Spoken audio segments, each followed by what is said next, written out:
यथात्मा दृढ निश्चयः मय्यर्पित मनो बुद्धिर्यो मद्भक्तः स मे प्रियः। आता संतुष्ट सतत योगी, योगी जो असतो ना तो कुठल्याही परिस्थितीमध्ये तो संतुष्ट असतो।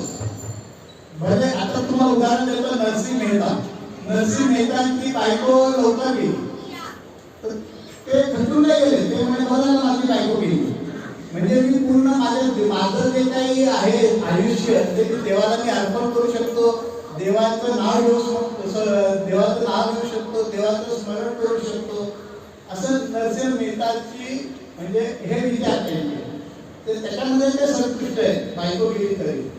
तुकाराम महाराजांची बायको कशी होती, कल्याण होती, पण तुकाराम महाराजांना बरं झालं मला कल्याण बायको मिळाली। काय झालं, बायको कल्याण म्हणून माझं संसारातलं दर्शन उडालं, मी भगवंताच्या म्हणजे भगवंताचं नाम घेत तुमच्या डोंगरावरती जप करत असतो म्हणे भगवंताचं, असं तुकाराम महाराज म्हणतात।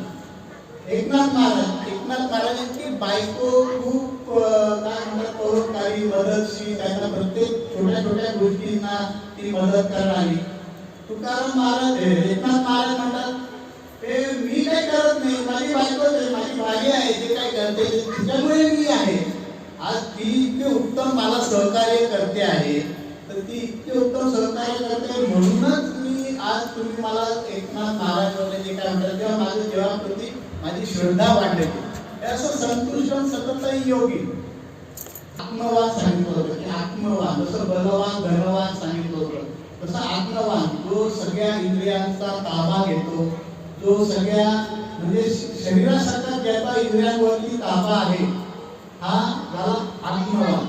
तर म्हणजे संतुष्ट सतत योगी यथात्मा दृढ निश्चयः। आता ज्याचा निश्चय इतका दृढ आहे भगवंताप्रती की तो त्याच्या उपासनेपासून कधीच ढळत नाही। त्याने निश्चय केलेला आहे की मी प्रातःकाळी उठणारे देवाचं स्मरण करणार, जे काही उपासना असणार ती करणार, ती करणारच, तो दृढ निश्चय।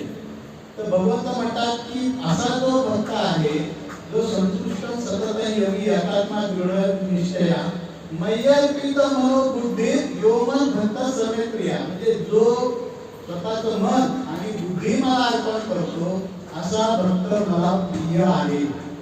13 आणि 14